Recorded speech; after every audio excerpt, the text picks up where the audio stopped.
Hello అండి, welcome to my channel Sowji's green life. ఈ వీడియోలో మా బాబు 9th మంత్ బర్త్డే ఫోటోషూట్కి సంబంధించిన థీమ్ నేను ఎలా చేశానో చూపిస్తున్నాను చూడండి. నేను 2 థీమ్స్లలో చేశానండి. ఒకటి డ్రై ఫ్రూట్స్తో, ఇంకొకటి వాటర్ మిలన్ కేక్తో 9 నెంబర్ కట్ చేసి పెట్టాను.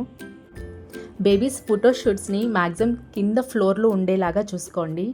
ఇంకొకటి ప్లెయిన్ వైట్ క్లాత్ ఉంటే బెటర్. అన్ని మంత్స్ ఫోటోషూట్స్కి కింద బ్యాక్గ్రౌండ్ అనేది ఒకే కలర్ ఉంటే 12 మంత్స్ అయ్యాక ఫొటోస్ అన్నీ చూసుకున్నప్పుడు లుక్ చాలా బాగుంటుంది. నేనైతే వైట్ క్లాత్ని ప్రిఫర్ చేశాను. సెకండ్ పాయింట్, లైటింగ్ బాగుండేలాగా చూసుకోండి. మ్యాక్సిమం బేబీ కంఫర్ట్గా యాక్టివ్గా ఉన్నప్పుడు ఫోటోషూట్ని ట్రై చేయండి.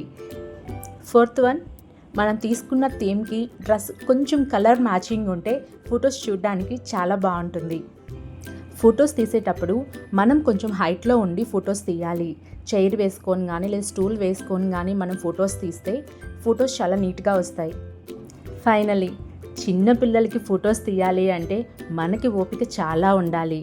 వాళ్ళు చాలా ఇబ్బంది పెడతారు. మనం అనుకున్నట్టు ఫొటోస్కి అస్సలు సపోర్ట్ చేయరు. కాబట్టి చాలా ఓపికగా ఫొటోస్ తీయాలి. బేబీ చుట్టూ ఎక్కువ మంది ఉండి హడావిడి చేయకుండా చూసుకోండి. బేబీ కంఫర్ట్గా ఉంటే మన ఫొటోస్ తీయడానికి చాలా సపోర్ట్ చేస్తారు. నేను మా బాబుకి ఫోటోషూట్ చేసేటప్పుడు నేను ఒక్కదాన్నే ఉండి నేనే అన్నీ చేస్తానండి.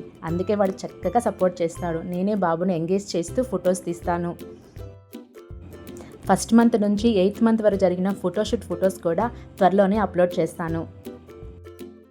ఇదండి ఫైనల్ మా బాబు 9th మంత్ ఫోటోషూట్. అండ్ అలాగే బేబీస్కి ఫోటోషూట్ ఎలా చేయాలో నేను ఇచ్చిన టిప్స్ మీకు నచ్చితే నా ఛానల్ని సబ్స్క్రైబ్ చేసుకోండి.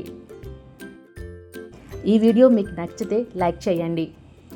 మీకు తెలిసిన వాళ్ళకి షేర్ చేయండి. ఇప్పుడు మా బాబు 9th మంత్ ఫోటోషూట్స్ ఫైనల్ ఎలా వచ్చాయో చూడండి. Thank you for watching. Please subscribe.